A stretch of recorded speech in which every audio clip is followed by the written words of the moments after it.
2024 లేదా 25లో డిగ్రీ లేదా బీటెక్ చదివారా? సాఫ్ట్‌వేర్ జాబ్ కోసం ఎదురు చూస్తున్నారా? అయితే కోడ్ జ్ఞాన్ 100 డేస్ కోర్సులో చేరండి, జాబ్ సాధించండి. నమస్కారం సార్. నమస్తే అండి సిరి గారు. సార్, డౌరీ గురించి నాకు తెలిసి మీ దగ్గరికి ఎన్నో రకాల కేసులు అయితే మీరు చూసే ఉంటారు. మీ దగ్గరకు వచ్చారు. అవి చూసినప్పుడే నాకు అనిపించింది, అసలు డౌరీ కేసు అంటే ఏంటి, ఎలా ఫైల్ అవుతుంది, అండ్ దాంతోపాటు ఏ రూపకంగా డౌరీ అని అనడం జరుగుతుంది. మరి పెళ్ళికి ముందు డౌరీ తీసుకుంటే దాన్ని డౌరీగా కన్సిడర్ చేస్తారంటారా? దీనికి సంబంధించిన అప్డేట్స్ ఏంటి సార్? లీగల్ పరంగా ఎవరైనా కూడా డౌరీకి సంబంధించిన కేసు పెట్టాలి అన్నా, డౌరీతో ఇబ్బంది పడుతున్న వాళ్ళకైనా కూడా ఈ వీడియో ఉపయోగపడాలి అన్నదే ఉద్దేశం అన్నమాట. సో దానికి సంబంధించిన అప్డేట్స్ ఏంటి సార్? పెళ్లిలో తీసుకున్నా, పెళ్లి తర్వాత తీసుకున్నా దాన్ని డౌరీగానే పరిగణిస్తారు. ఇది గుర్తుపెట్టుకోవాల్సిన ప్రతి ఒక్క విషయం. అంటే రీసెంట్గా నా దగ్గర ఒక కేసు వచ్చింది. లగ్నం పెట్టుకున్నారు. లగ్నం పెట్టుకున్న తర్వాత వాళ్ళ యొక్క కుల సంప్రదాయం ప్రకారం ఏంటంటే, వాళ్ళకు ఉన్నటువంటి సంప్రదాయం ప్రకారం లగ్నానికి ముందే ఏవైతే ఇచ్చి పుచ్చుకోవడాలో, అమ్మాయికి ఏమి ఇవ్వాలో, ఏం పుచ్చుకోవడాలో, అంటే లగ్న పత్రిక రాసుకున్న రోజు నాడే అవన్నీ కూడా కంప్లీట్ అయిపోవాలి. ఏదో చెప్పారట, వీళ్ళు ఇస్తామని చెప్పారు. తర్వాత వాళ్ళు కూడా యాక్సెప్టెన్స్ ఇచ్చారు. అంతా అయిపోయింది. ఈలోగా నిశ్చితార్థం కూడా అయిపోయింది. నిశ్చితార్థం తర్వాతే కదా లగ్న పత్రిక కూడా రాసుకుంటారు. లగ్న పత్రిక రాసుకున్న సందర్భం వచ్చేసరికల్లా ఈ అమ్మాయి తరపు ఉన్నటువంటి తల్లిదండ్రులు ఆ అబ్బాయికి అనుకున్నటువంటి ఏదైతే ఒక కానుక ఇద్దాం అనుకున్నారో ఆ కానుక ఇవ్వలేకపోయారు. దానికి సంబంధించి ఆ తండ్రి, ఎవరైతే అబ్బాయి యొక్క తండ్రి కదా, గట్టిగా కూర్చున్నాడు. అయితే అమ్మాయి వాళ్ళ తల్లిదండ్రులు ఏం చేశారంటే, అయ్యా చాలా తప్పు అయిపోయింది, మేము అనుకున్నటువంటి అమౌంట్ సెట్ కాలేదు, మేము తొందరలోనే ఇచ్చేస్తాం మేము మీకు, బట్ ఇప్పుడు ఆల్రెడీ లగ్నపత్రిక కూడా రాసుకుంటున్నాం. ఈ టైంలో కానీ లగ్నపత్రిక ఆపితే మన ఇంట్లో కానీ ఫ్యామిలీలో కానీ ఊర్లో చాలా పరువు తక్కువగా ఉంటుంది, దీన్ని ఎలానే యాక్సెప్ట్ చేయించండి, మా అమ్మాయి మీ ఇంట్లోనే ఉంటుంది కాబట్టి మేము ఎప్పటికైనా మా అమ్మాయిని మేము కాదనకుండా చేయిస్తాం కదా అని చెప్పి అతను కూడా చేంజ్ చేశాడు. అయితే దీనికి కొద్ది పెద్దలతో కూర్చుని వాళ్ళందరూ కూడా కుల పెద్దలతో కూర్చుని మాట్లాడుకున్న తర్వాత పెళ్లి కూడా జరిగిపోయింది. పెళ్లి జరిగిన 1 month తర్వాత ఆ అమ్మాయి కన్సీవ్ అయింది. ఎప్పుడైతే అమ్మాయి కన్సీవ్ అయిందో ఆ విషయం తెలుసుకున్నటువంటి అబ్బాయి యొక్క తండ్రి ఒక్కసారి షాక్ తిని ఆ అమ్మాయిని కట్టు బట్టలతోటి బ్రీఫ్ కేసు ఇచ్చి పంపించేశాడు. ఎందుకు? పెళ్లికి ముందు ఏదైతే లగ్నపత్రిక రాసుకున్న సందర్భంలో అమౌంట్ ఇవ్వాల్సింది, ఏదైతే కానుక ఇవ్వాలని మాట్లాడుకున్నారో ఆ కానుక ఇవ్వలేదు కాబట్టి ఆ అమ్మాయిని, ఆ కన్సీవ్ అయినటువంటి అమ్మాయిని కూడా అబార్షన్ చేయించుకోమని చెప్పి మరలా పుట్టింటికి పంపించడం కూడా జరిగింది. ఆ తండ్రి చెప్తుంటే నా కళ్ళమ్మడి కాస్త కంటిన్యూగా కన్నీళ్ళు ఆగలేదు. ఇలా ఉంటారా? ఇంత మోడర్న్ 2025 కూడా ఇలాంటి కేసులు జరుగుతుంటాయంటే 100% నిత్యం కూడా మాకు వచ్చే కేసులు ఇలాంటివి కూడా ఉంటాయి. మనం ఎంతో టెక్నాలజీ డెవలప్ అయిపోయింది అనుకుంటాం, అనేక రకాలుగా డెవలప్ అయిపోయింది అనుకుంటాం. అమ్మాయిలు పెద్ద పెద్ద సాఫ్ట్వేర్లు, రకరకాల లక్షల ఉద్యోగాలు చేసుకున్నప్పటికీ కూడా ఇప్పటికీ కూడా మన సాంఘిక దురాచారం ఏంటంటే, వరకట్నం అన్నటువంటి దురాచారం ఏదైతే ఉందో ఇప్పటికీ కూడా బలంగా మన మహిళలకి పట్టి పీడిస్తున్నటువంటి ఒక సామాజిక రుగ్మత అని చెప్పుకోవచ్చు. క్యాన్సర్ కన్నా, ఒక ఎయిడ్స్ కన్నా బలమైనటువంటి ఈ భావదారిద్ర్యంలో కొట్టుమిట్టాడుతున్నారు ఇప్పటికి కూడా. అనేక కేసులు ఇప్పుడు కూడా మాకు వస్తున్నాయి, కాదని కొట్టిపడడానికి అవకాశం కూడా లేదు. అయితే నేను తర్వాత లీగల్గా ఏం చెప్పాలో తర్వాత చెప్పినటువంటి విషయం. కానీ అందుకని ఈ వీడియో ప్రత్యేకంగా ఎందుకు చేస్తున్నామంటే, డౌరీ అనే కాన్సెప్ట్ బిఫోర్ మాట్లాడినా తరువాత మాట్లాడినా అది డౌరీ కిందకే వస్తుంది, వరకట్నం కిందకే వస్తుంది. డిపిఏ యాక్ట్ అంటారు 1961, డౌరీ ప్రొహిబిషన్ యాక్ట్ 1961 ప్రకారం సెక్షన్ 2, సెక్షన్ 3 ప్రకారం బిఫోర్ మాట్లాడినా తర్వాత మాట్లాడినా అది వరకట్నం కిందకే, వరకట్నం అడిగినట్టు కిందకే వస్తుంది. అయితే సార్, ఇక్కడ మేము వస్తువుల రూపంలో చూపిస్తున్నామండి, బంగారం రూపంలో చూపిస్తున్నాం, స్థలాల రూపంలో చూపిస్తున్నాం, క్యాష్ రూపంలో అంటే ఎలాగో తెలుసు అక్కడ.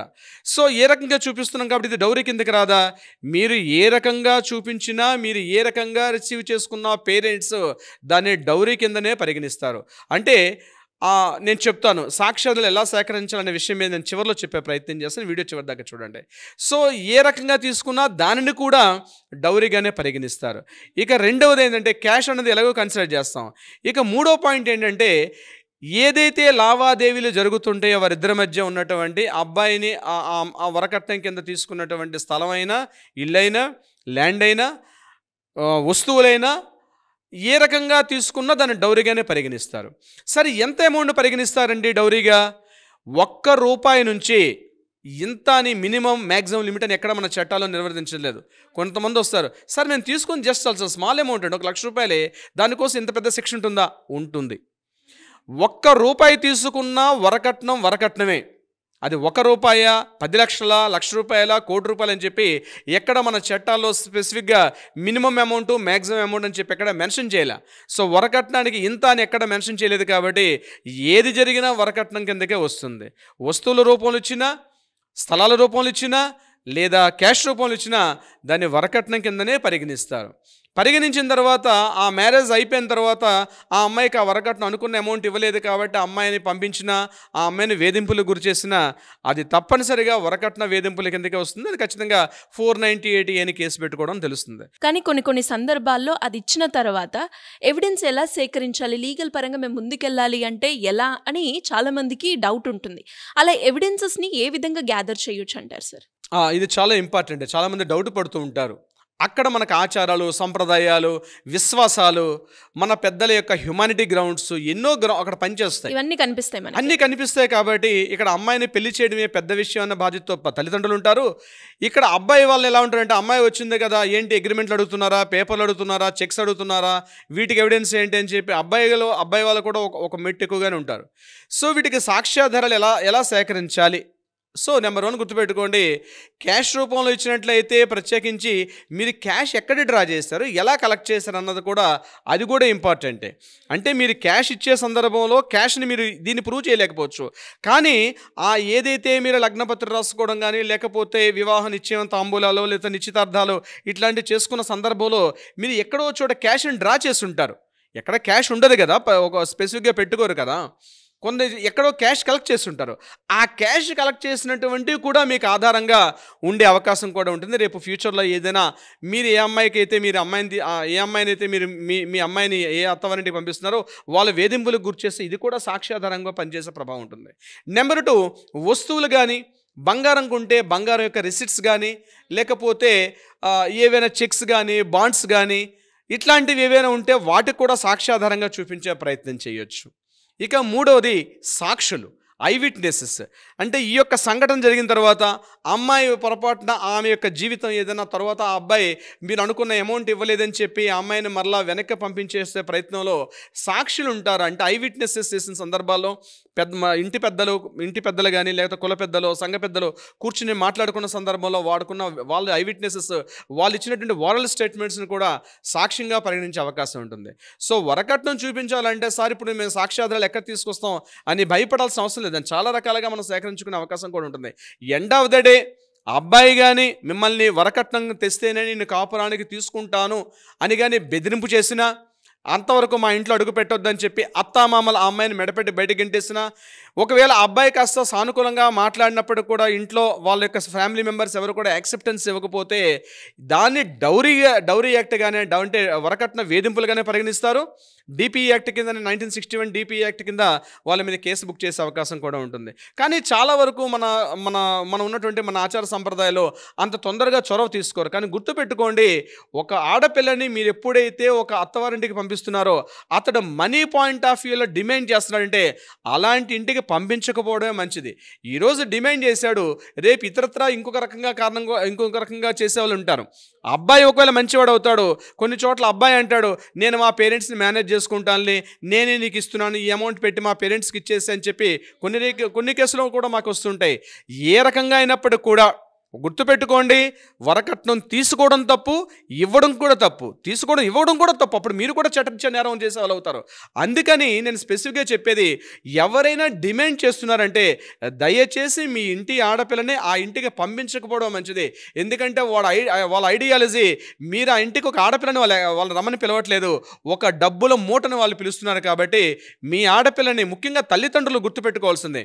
అమ్మాయిలు రకరకాల ఆలోచనతో ఉండే అవకాశం ఉంటుంది, కానీ మీ ఇంటి ఆడపిల్లని ఆ ఇంటికి పంపిస్తున్నారంటే ఇలాంటి డిస్కషన్ చేస్తున్నారు.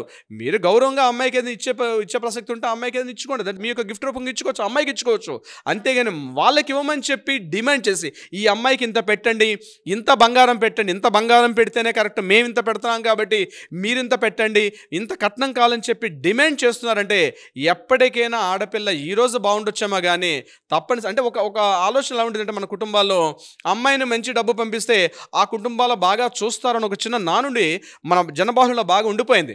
అమ్మాయిని డబ్బులు ఇచ్చి పంపిస్తే ఖచ్చితంగా అమ్మాయిని బాగా చూసుకుంటారని చూడరండి. గుర్తుపెట్టుకోండి, ప్రతి ఒక్కరు కూడా డబ్బునే చూస్తారు తప్ప అమ్మాయిని చూడరు. ఆ అమ్మాయిని మీరు పంపిస్తుంది ఒక యమకోపాన్ని తప్పించి ఆ అమ్మాయిని తప్పనిసరిగా మీరు ఒక మంచి హ్యాపీ ఫ్యామిలీకి పంపించట్లేదు. కాబట్టి ఎవరైనా అట్లా డిమాండ్ చేస్తే తక్షణమే రెస్పాండ్ అవ్వండి, అది మీ బాధ్యత.